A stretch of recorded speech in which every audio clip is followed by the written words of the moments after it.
Kita berdoa. Bapa, di hadapan Allah yang sungguh besar setianya, kami memohon pimpinan Tuhan. Kiranya Tuhan boleh menerangi pikiran dan hati kami, sehingga ketika kami mendekati firman Tuhan, membahas, merenungkan firman Tuhan, kami itu boleh dimampukan untuk mengerti, kami juga boleh diketarkan untuk kami itu mau menjadi pelaku firman.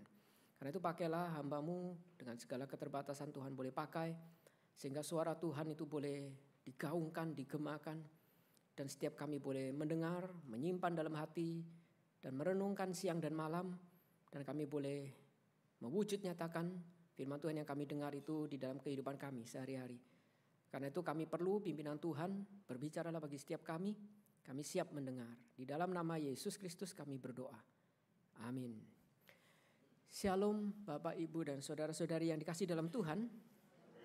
Hari ini kita akan merenungkan satu tema yang diberikan, yaitu bagaimana kita itu beribadah. Dan jika minggu kemarin kita dikaitkan ibadah itu dalam kaitannya dengan kita memiliki kehidupan yang berpengharapan, hope.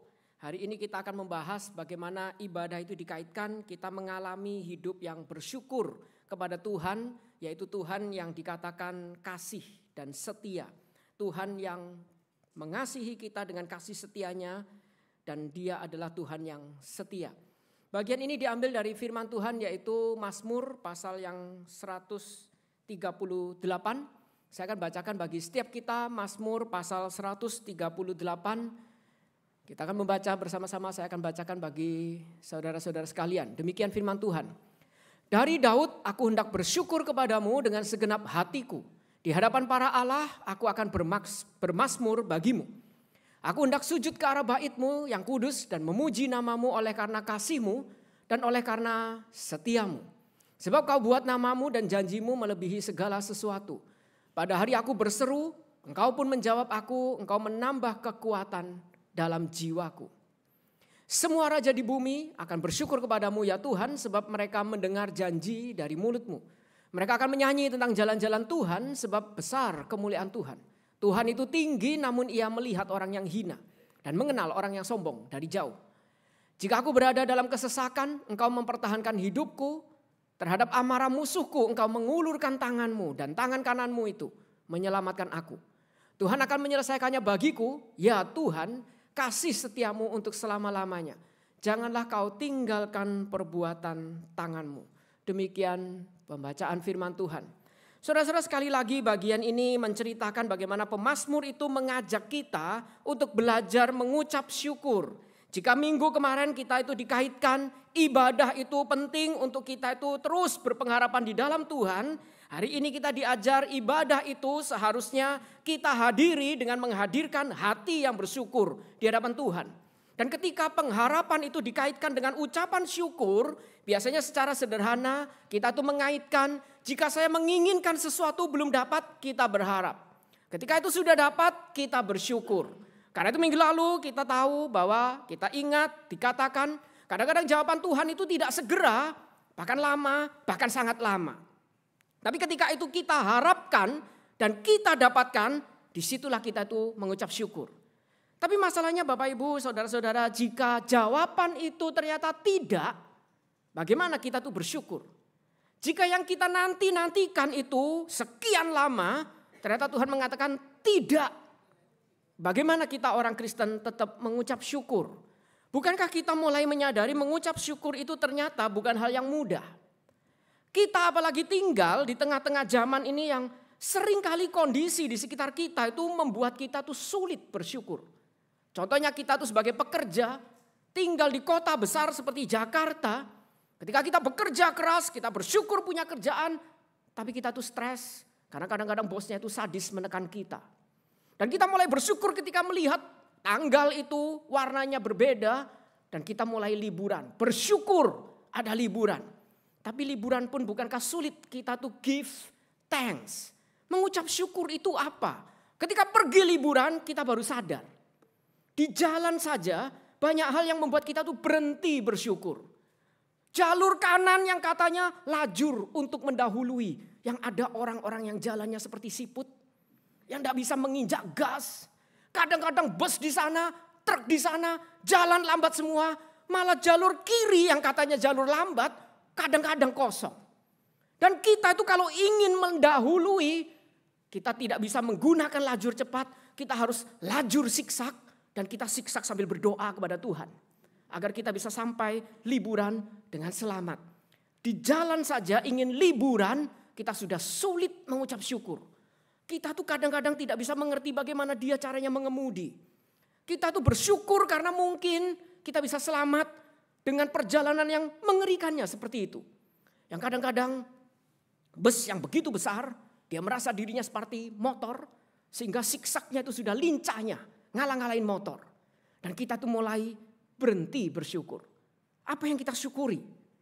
Kita mau pergi liburan saja yang kadang-kadang 1 jam sampai 5 jam baru nyampe.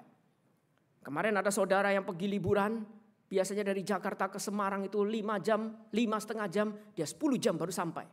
10 jam itu sudah sampai Surabaya, sudah sampai Malang mungkin. Dia baru sampai Semarang. Apa yang kita bisa syukuri? Lalu ketika sampai di tempat liburan pun kita melihat penuhnya minta ampun. Setiap kita tuh ingin pergi ke satu tempat harus antri. Mau pergi ke satu wahana, satu pertunjukan, ngantrinya tuh begitu panjang.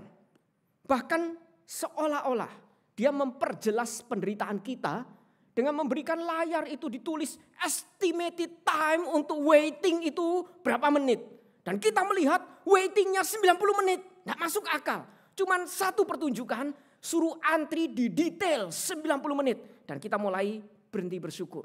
Apa yang kita syukuri? Sudah bayar, sudah macet, ngantri lagi. Lalu tiba-tiba kita lihat di jalur sebelah kenapa kosong? Dan ternyata ada mbak-mbak yang baju seragam menawarkan ingin di jalur yang lancar harus ekspres bayar lebih.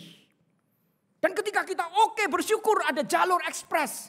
Kita mulai lihat daftar harganya, mulai berhenti bersyukur lagi. Tambahannya tambah yang kadang-kadang lebih mahal dari bahkan harga tiketnya sendiri.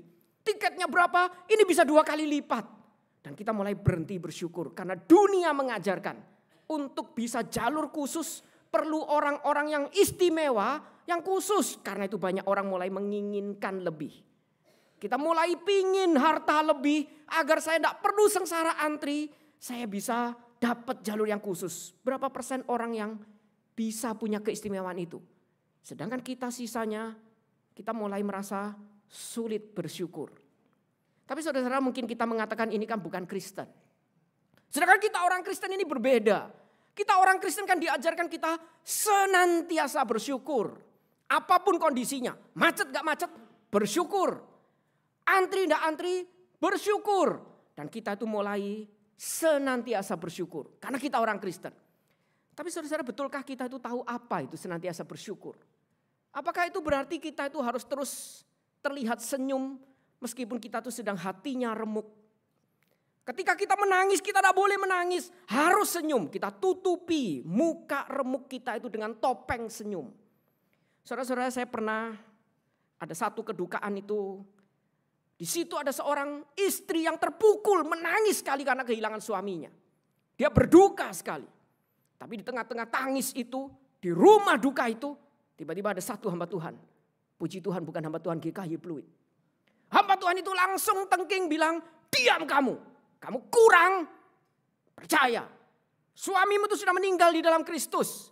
Harusnya kamu tidak boleh menangis. Harusnya kamu itu bahagia, gembira, senantiasa bersyukur. Tapi apakah senantiasa bersyukur itu menipu diri? Saya rasa tidak ada seorang istri, suaminya meninggal, lalu dia di rumah duka tuh, terima kasih Tuhan kamu sudah ambil dia di dalam Tuhan. Saya percaya kalau ada istri seperti itu, coba selidiki aku, pasti dia punya selingkuhan. Selidiki aku, pasti ketemu selingkuhannya. Karena itu dia begitu bahagia, suaminya cepat meninggal di dalam Tuhan. Tapi apakah kita orang Kristen itu senantiasa bahagia, bersyukur itu tidak boleh menangis. Seolah-olah menangis itu kurang rohani. Bahkan kadang-kadang kita melayani, kita meneteskan air mata di dalam pelayanan, bukan? Apakah bersyukur itu kemudian kita menipu diri? Kita tidak boleh tampilkan wajah menangis, tidak boleh tunjukkan kita hamba Tuhan itu. Kita juga bisa lemah. Dan kita tutupi dengan topeng-topeng seolah-olah kita kuat, senantiasa kuat. Apakah senantiasa bersyukur itu seperti itu? Atau jangan-jangan senantiasa bersyukur itu kita harus selalu punya pandangan positif akan semua hal. Dan kita menjadi orang Kristen yang positive thinking. Karena itu kita sering mendengar ucapan-ucapan yang diucapkan. Bahkan oleh hamba Tuhan. Masih bersyukur loh, kamu kecelakaan mobilmu remuk tapi kamu utuh. Sedangkan dia orang yang mengalami itu kadang-kadang dia tidak tahu bagaimana bersyukur. Memang masih hidup sih, tapi bagaimana kita itu bisa servis mobilnya sampai utuh lagi. Hidup sih, tapi bagaimana saya mengatasi masalah saya. Karena itu kadang-kadang kita tuh selalu apa yang perlu disyukuri. Oh, hari demi hari ada banyak masalah, tapi tetap ada banyak juga alasan. Count your blessing, ada banyak yang kita tuh bisa syukuri. Karena itu kita seringkali mengatakan masih bersyukur dikasih nafas. Meskipun hidupmu penuh masalah. Meskipun hidup kita berantakan, hancur. Masih bersyukur kita diberi nafas dan masih bisa hidup. Saudara-saudara, kita tidak pernah tahu. Beberapa orang itu kadang-kadang tidak bersyukur karena punya nafas itu. Beberapa orang yang di tengah-tengah masalah kadang-kadang justru bertanya. Kenapa semua sudah dihabisi seolah-olah tapi masih disisakan nafas. Dan hidup itu tetap dijalani dengan penderitaan. Jika kita tuh hamba Tuhan, orang Kristen mengatakan bersyukur masih punya nafas. Kita tuh tidak peka. Kita tuh tidak pernah tahu kadang-kadang dia itu di dalam kesendirian dia, di kamar. Kadang-kadang mungkin dia meneteskan air mata dan bertanya pada Tuhan. Kenapa semua sudah diambil seperti Ayub tapi masih disisakan nafas. Dan saya harus dipaksa menjalani hidup yang penuh derita. Dan kadang-kadang di tengah tangis itu dia mulai menyerah. Bahkan beberapa mulai berpikir untuk mengakhiri hidupnya. Dan kalau orang seperti itu tiba-tiba muncul hamba Tuhan. Mengatakan bersyukur senantiasa. Karena kamu yang remuk, hidupnya sengsara ini masih untung punya nafas. Saya rasa yang pertama kali orang itu tidak syukuri adalah punya hamba Tuhan seperti itu. Bersyukur saya tidak punya hamba Tuhan seperti kamu. Mungkin gitu yang disyukuri. Apa itu senantiasa bersyukur? Saudara-saudara, kita baru tahu bersyukur itu bukan hal yang mudah. Tapi kenapa kita tuh diminta senantiasa bersyukur? Apakah kita diminta untuk jadi orang Kristen yang menipu diri? Melihat segala sesuatu seolah-olah positif. Padahal kita mengakui itu ujian dari Tuhan dan tidak enak mengalaminya. Penuh air mata. Dan bagaimana kita bisa senantiasa bersyukur. Karena itu kita perlu belajar dari pemazmur. Mazmur 138 ini mirip seperti yang dikutip juga nanti di dalam perjanjian baru. Mereka mengatakan senantiasa bersyukur seperti surat Paulus. Mazmur ini juga dikenal sebagai mazmur ucapan syukur. Hymn of thanksgiving. Jadi bagaimana kita tuh diajar untuk senantiasa bersyukur. Bahkan mazmur ini membagi strukturnya. Bersyukur itu, dia bersyukur yang pertama kali. Itu bersyukur di hadapan para Allah-Allah yang lain. Ini sengaja huruf kecil karena ini bukan Allah kita tapi Allah lain. Para Allah. Kita mengucap syukur di atas penguasa-penguasa langit yang lain. Di luar Tuhan kita. Di hadapan mereka kita bersyukur atas Allah kita. Lalu yang kedua, bahkan bukan cuman penguasa ilahi, Allah-Allah lain, penguasa dunia juga, raja di bumi. Bahkan yang ketiga, di tengah-tengah musuh pun kita diajar untuk bersyukur. Bagaimana pemazmur itu mengajar kita bersyukur. Saudara-saudara, bagian ini seringkali ditafsirkan oleh beberapa orang. Mazmur 138 ini itu diparalelkan, itu seperti seolah-olah menggemakan pengalaman bangsa Israel itu ketika ditebus Tuhan dan dengan tangan Tuhan mereka dibawa keluar dari Mesir. Karena struktur yang dituliskan di dalam Mazmur 138 itu menggemakan dan mirip seperti nyanyian syukur, thanksgiving mereka, hymn of thanksgiving dari orang Israel ketika mereka berhasil menyeberangi laut dan kemudian laut itu menutup, mengubur orang-orang Mesir itu. Dan disitulah mereka selamat di seberang. Dan disitulah mereka kemudian memberikan nyanyian pujian. Mereka tuh memuji di hadapan para Allah. Mana ada Allah seperti Allahku. Hanya Allahku yang seperti itu. Lalu mereka itu bahkan raja-raja yang lain itu melihat. Tidak ada bangsa yang dipimpin langsung dengan tangan Allah yang perkasa seperti bangsa itu. Semua raja-raja pun mengakui. Dan semua musuh pun gemetar. Karena bangsa Israel itu memiliki Allah yang hidup. Mazmur 138 seringkali diparalelkan dengan puji-pujian bangsa Israel itu keluar dari Mesir. Dan itu yang mengajarkan kita bagaimana kita tuh harus bersyukur. Kita melihat di dalam bagian pertama, yaitu di hadapan para Allah, pemazmur itu mengatakan, dari Daud, aku hendak bersyukur kepadamu dengan segenap hatiku di hadapan para Allah yang lain. Tidak ada Allah seperti Allahku. Aku akan bermazmur bagi Allahku di hadapan para Allah-Allah yang lain. Yang mengatakan dirinya bisa membawa kelepasan, yang seringkali kita sandarkan padahal dia itu bukan sesuatu yang betul-betul sejati. Hanya Allahku dan aku bersyukur di hadapan para Allah lain tentang aku itu punya Allah yang sejati. Ini bagian pertama yang pemazmur itu katakan. Dan dikatakan berikutnya, aku bersujud ke arah bait-Mu yang kudus dan memuji namamu oleh karena kasih-Mu dan oleh karena setia-Mu. Saudara-saudara, bagian ini dikaitkan nama itu dengan kasih dan setia Tuhan. Pemazmur ingin kita itu sadar, bersyukur itu bukan karena saya itu menipu diri. Saya tidak boleh menangis sebagai orang Kristen. Tapi bersyukur itu karena di tengah-tengah air mata kita, kita punya Allah yang namanya itu dikenal sebagai Allah yang kasih dan Allah yang setia. Sengaja saya kasih bahasa aslinya bukan berarti membuat pusing. Tapi yang diterjemahkan setia dengan kasih itu kadang-kadang agak mirip, ini dipadukan. Kata kasih yaitu dari bahasa hesed itu, bukan keset. Keset itu bersihin kaki. Hesed itu artinya kasih, itu seringkali diterjemahkan kasih setia di dalam bahasa Indonesia. Di bawahnya itu emet itu diterjemahkan setia. Nah, apa bedanya kasih setia dengan setia? Kasih setia, hesed itu, saya mengasihi bukan karena sesuatu itu layak dikasih. Saya suka sama benda ini karena benda ini bagus, berharga. Saya menyukai dia karena dia baik. Saya menyukai dia karena dia pintar. Berarti saya menyukai sesuatu karena sesuatu itu lovable, bisa dikasihi. Itu bukan hesed, itu mungkin keset. Hesed itu adalah saya mengasihi karena saya memang kasih. Dan saya memilih mengasihi apapun kondisi dia. Itu hesed. Tuhan kita itu adalah Tuhan yang dikenal sebagai Allah yang mengasihi apapun kondisi kita. Tidak peduli kita baik atau buruk, dia mau mengasihi, dia akan mengasihi. Dia akan mengasihi tidak peduli kondisi kita. Dan kasihnya itu kasih yang setia, emet.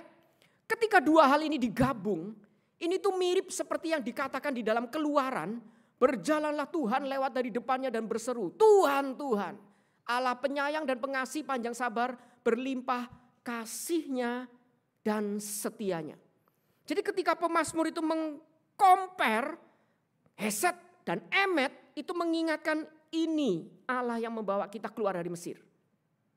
Allah yang mengasihi bangsa Israel, tidak peduli apapun kondisinya, tapi karena dia memang adalah orang yang kasih. Dan Allah yang kasihnya itu setia, emet, itu yang dipadukan. Emet ini dari bahasa aslinya itu akar katanya itu aman. Kenapa aman bisa jadi emet ya tanya sama orang Ibrani. Tapi aman itu yang kata yang kita pakai sehingga kita jadikan kata amin. Dan ketika kita doa kita mengatakan amin itu berarti iya, benar, truth, amin. Ini yang benar saya doakan dan kalau ini benar Tuhan akan kabulkan. Amin, iya dan amin. Ini benar-benar apa yang saya itu panjatkan. Jadi setia itu bukan cuma sekedar setia, tapi Tuhan itu benar. Itu nama Tuhan kita. Saudara-saudara, nama itu kan berkaitan reputasi. Tuhan kita dikenal reputasinya seperti ini. Saya kasih contoh. Kalau saya kasih perintah, kamu lakukan ini. Lalu nanti kalau orang itu bilang siapa yang suruh? Bilang, G.I. Freddy yang suruh. Itu berarti dengan kata lain nama saya ada kuasa. Sehingga pasti dia akan menepati kalau dia dengar nama saya. Tapi sebaliknya, kalau reputasi saya ternyata tidak bagus. Bilang G.I. Freddy yang suruh. Dia akan balas, siapa dia? Emang siapa Freddy? Saya tidak kenal Freddy. Paulus aku kenal, Yesus aku kenal, Freddy aku gak kenal. Langsung dia disurupin lebih parah. Itu yang ditulis dalam Alkitab. Nama itu mengandung reputasi. Orang itu ketika menghadirkan namanya, itu berarti jaminan orang pasti akan taat. Karena saya sudah dikenal, reputasinya, saya kredibel, saya punya otoritas. Dan saya sudah dikenal dari zaman awal itu sebagai Allah yang kasih dan setia. Kasihnya tanpa syarat dan kasihnya akan tepat diberikan kepada siapa yang layak menerima. Dia benar, dia truth, amin. Kasihnya itu akan ditepati. Karena itu bagian ini kemudian dilanjutkan. Bukan cuma namamu oleh karena kasihmu dan oleh karena setiamu. Sebab kau buat namamu itu. Yaitu namamu yang kasih dan setia itu. Dan janjimu atau lebih tepat perkataanmu itu melebihi segala sesuatu. Atau dengan kata lain mungkin bagian ini bisa diterjemahkan. Sebab kau buat namamu dan perkataanmu itu kau junjung tinggi lebih daripada segala sesuatu. Dengan kata lain, Tuhan itu akan menjunjung tinggi memegang omongannya. Dan dia akan menepati perkataannya itu. Itu Tuhan kita. Dia adalah Tuhan yang ditutup bukan cuma punya reputasi yang baik.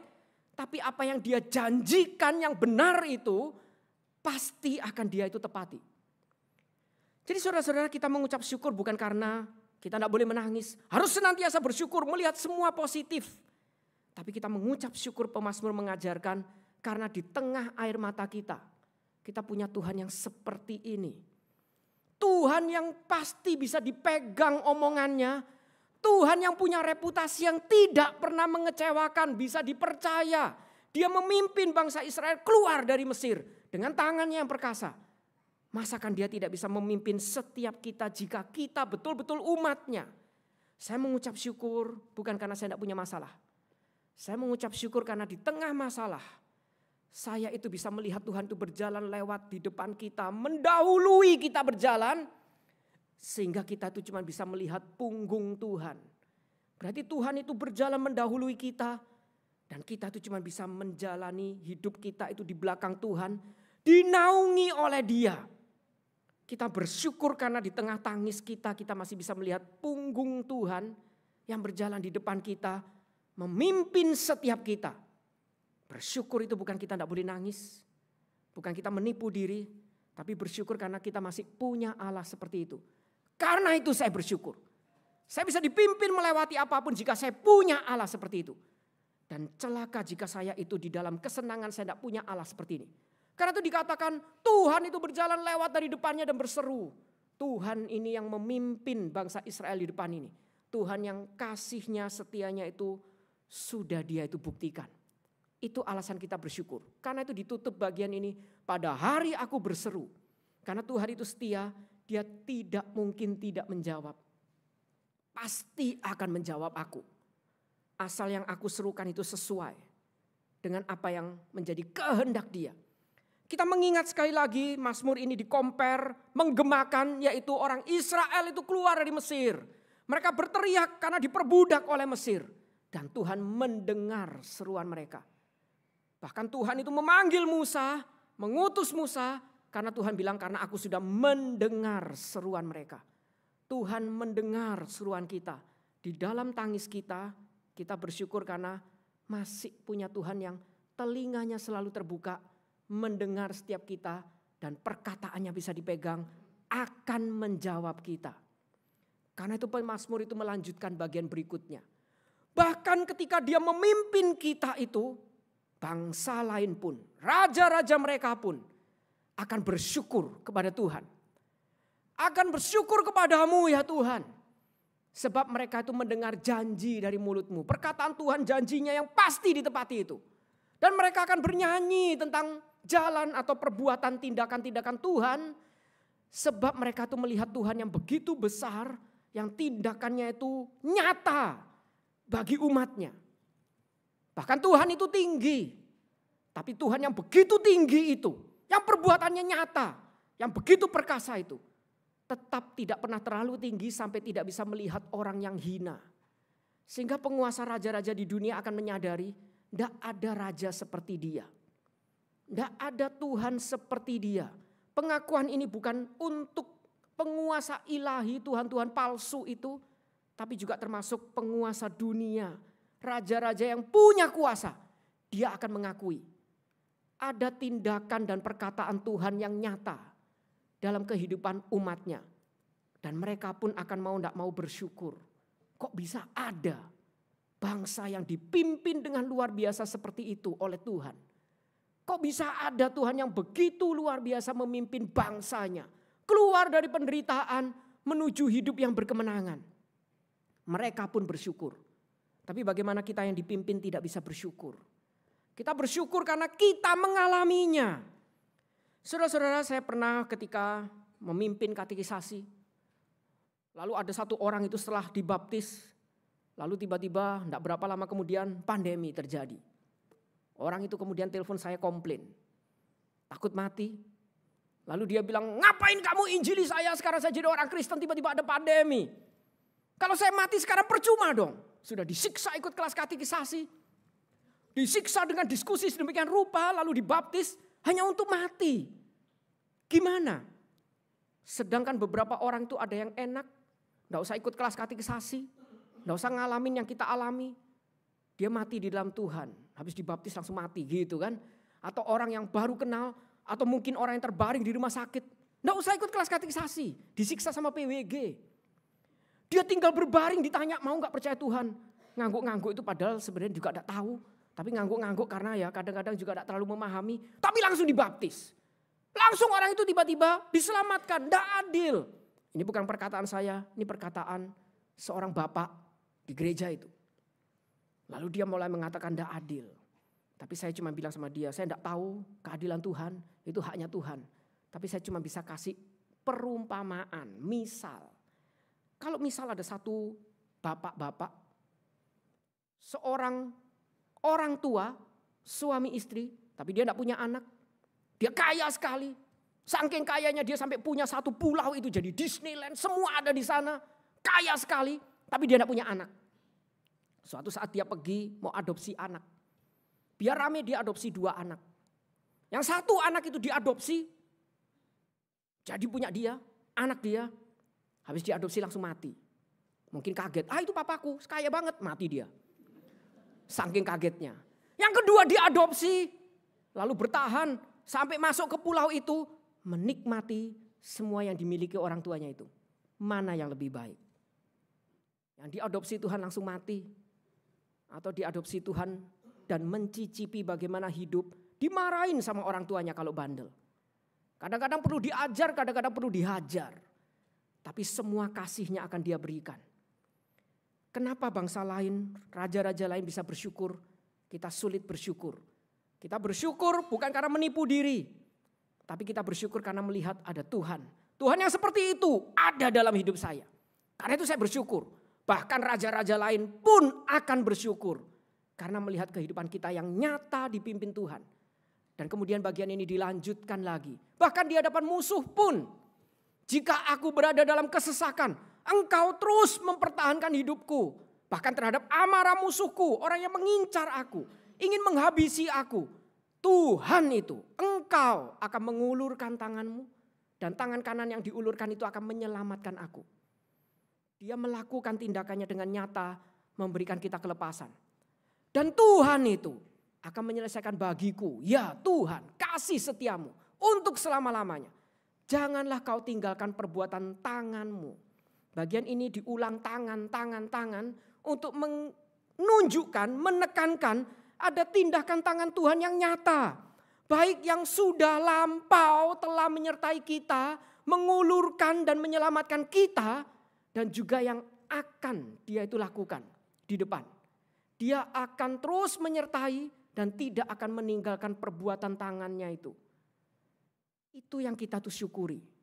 Kita bersyukur sekali lagi bukan karena kita melihat masalah secara positif.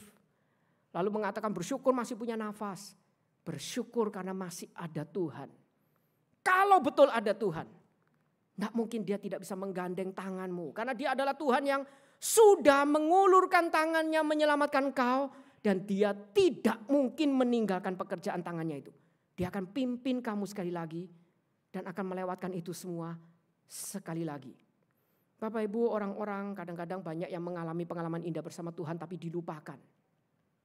Karena itu dia ketika dikasih ujian sekali lagi, tantangan sekali lagi. Dia tidak percaya bisa hidup bersama Tuhan lagi. Saya itu dulu waktu masih muda, belum masuk sekolah teologi, hidup saya itu sengsara. Sampai cerita hidup saya itu katanya lebih baik tulis buku aja mungkin laku. Kadang-kadang bahkan kalau saya ceritakan ke orang yang sengsara itu berhenti nangis, tidak jadi nangis. Karena dengar cerita saya, dia diam lalu mengatakan ternyata ceritamu lebih mengenaskan. Bahkan ada satu murid saya itu mengatakan ketika dia bercerita kehidupan dia yang sengsara. Lalu ketika saya cerita saya juga punya kehidupan yang pernah sulit. Dia nangis ketika saya cerita berhenti nangis. Nggak jadi nangis. Lalu dia bilang ternyata hidupmu lebih kasihan. Dan dia memberikan nasihat yang sangat limpah. Kenapa Bapak tidak mati saja? Kurang ajar ini murid, bukan? Kehidupan saya itu dinilai lebih kasihan sama dia.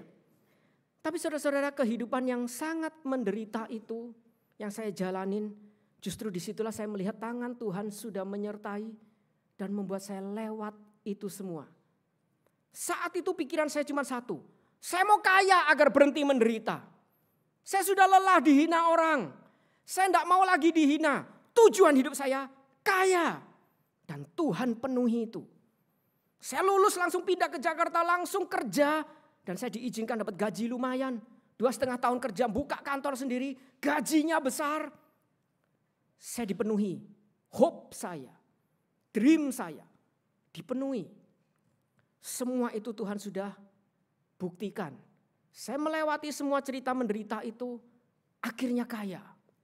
Tahun 2005 saya diizinkan punya gaji yang sampai sekarang pun mungkin sulit saya dapatkan. 20 tahun yang lalu saya punya gaji yang sampai sekarang aja mimpi dapat segitu. Tapi saat itu ketika sudah dilewatkan semua tiba-tiba Tuhan kita yang kadang-kadang humornya tidak lucu itu. Bercanda dengan saya, memanggil saya, menggusarkan saya sampai saya kegeeran jadi hamba Tuhan. Lalu pertanyaannya, mau ditinggalkah semua itu? Mau ditinggal itu bodoh sekali. Sudah bagus dilewatkan masalah demi masalah. Sampai akhirnya bisa tujuan tercapai. Pingin kaya dikasih. Mau ditinggal semua, balik hidup sengsara lagi. Bodoh bukan? Jadi dipanggil jadi hamba Tuhan. Aduh Tuhan, humormu sangat tidak lucu. Stand up komedimu itu sangat tidak lucu. Tapi Bapak Ibu, bukankah kita tuh berpikir kalau dulu sengsara sampai seperti itu saja, Tuhan lewatkan sampai bisa seperti detik ini. Masa masuk sekolah teologi tidak bisa dilewatkan? Akhirnya dengan PD masuk sekolah teologi. Dan betul, bukan penyertaan Tuhan nyata, utangnya nyata. Utang terus bertambah, masalah terus bertambah. Penderitaan itu betul-betul nyata saya rasakan. Tapi kalau kita mau jujur, kalau kita masih punya Tuhan yang sama, masa dulu itu sama sekarang lebih menderita? Penderitaannya sekarang kan cuma disiksa dosen-dosen yang sadis tugasnya. Kalau dulu disiksa langsung Tuhan dikasih hidup yang menderitanya minta ampun. Sampai orang yang dengar berhenti nangis suruh saya bunuh diri. Sekarang cuma tugas. Ini tidak lebih menderita dari dulu. Kalau dulu Tuhan bisa lewatkan dengan tangannya yang setia. Diulurkan dan menyelamatkan saya. Kenapa sekarang tidak bisa sertai lagi? Karena itu ya sudah jalanin meskipun sulit. Dan ternyata Tuhan buka jalan. Saya dipanggil. Nilaimu bagus, utangmu juga bagus. Dibebaskan utangmu. Karena dosen-dosen rapat lebih baik utangmu bebas. Tapi Bapak Ibu kalau kita punya Tuhan yang sama, kita akan punya semangat. Saya bilang tidak mau. Karena saya punya Tuhan, saya percaya Tuhan akan bebaskan saya. Bukan dengan merugikan kampus. Kampus ini kampus miskin, mau bebasin saya utang harus ngemis ke orang lain. Lebih baik ngemis untuk yang lain yang lebih butuh. Saya dengan pede mengatakan Tuhan sudah lewatkan saya masalah demi masalah. Dia akan bantu saya lewatkan ini lagi. Dan ini kesaksian untuk jemaat dan anak saya. Kalau besok kamu dipanggil Tuhan, asal punya Tuhan yang sama, Dia tangannya akan memimpin kamu dan terus memimpin kamu. Syukuri hal itu. Bapak Ibu, kita mengucap syukur bukan karena kita tidak bisa susah. Kita mengucap syukur bukan karena kita tidak boleh nangis. Kita mengucap syukur karena di tengah tangis kita, teriakan kita punya Tuhan yang seperti ini. Kita punya Tuhan yang reputasinya itu sudah dikenal. Tuhan yang namanya itu selalu kasihnya setia. Dan dia itu benar, kasihnya tidak pernah salah diberikan. Tidak pernah terlambat diberikan. Meskipun kadang kita menantinya itu dengan menderita. tapi perkataannya akan terus digenapi. Dia akan setia menggenapi apa yang dia sudah janjikan, setahap demi setahap. Kita mengucap syukur karena kita punya Tuhan seperti ini, sabar. Asal punya Tuhan seperti itu, tetap bersyukur masih ada Tuhan, sabar. Dan dia akan menunjukkan bukan cuma perkataannya, tindakan tangannya yang nyata juga akan diberikan bagi setiap kita. Baik kepada masa lalu dan akan datang.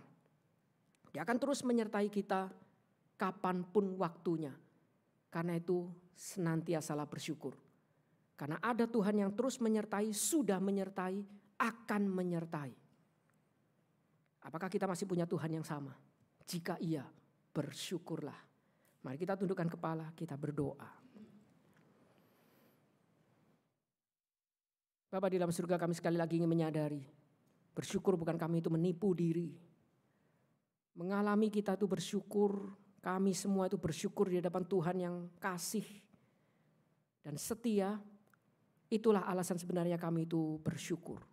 Kami bersyukur bukan karena kami tidak bisa menangis, tidak bisa berteriak, tidak bisa meratap. Tapi kami bersyukur karena di tengah ratapan tangis kami, air mata kami, ada Tuhan yang kami bisa saksikan, yang setia. Tuhan yang namanya itu dikenal sebagai Tuhan yang tidak pernah ingkar janji, yang terus ada bagi setiap umatnya, bahkan tindakannya nyata dipuji oleh penguasa di dunia sekalipun. Bahkan yang musuh kami pun akan tertunduk karena melihat tangan Tuhan yang terus menyertai, sedang menyertai dan akan menyertai kami senantiasa. Disitulah kami itu bersyukur. Karena itu mampukan kami untuk kami bisa menggandeng tangan kanan Tuhan yang diulurkan, menyelamatkan dan tidak akan meninggalkan setiap kami. Dan biarlah kiranya setiap kami boleh terus berjalan bersama Tuhan hingga kami melihat bagaimana Tuhan melewatkan semua kesesakan yang kami itu alami. Inilah doa dan permohonan kami yang kami ini panjatkan hanya di dalam nama Yesus Kristus. Amin.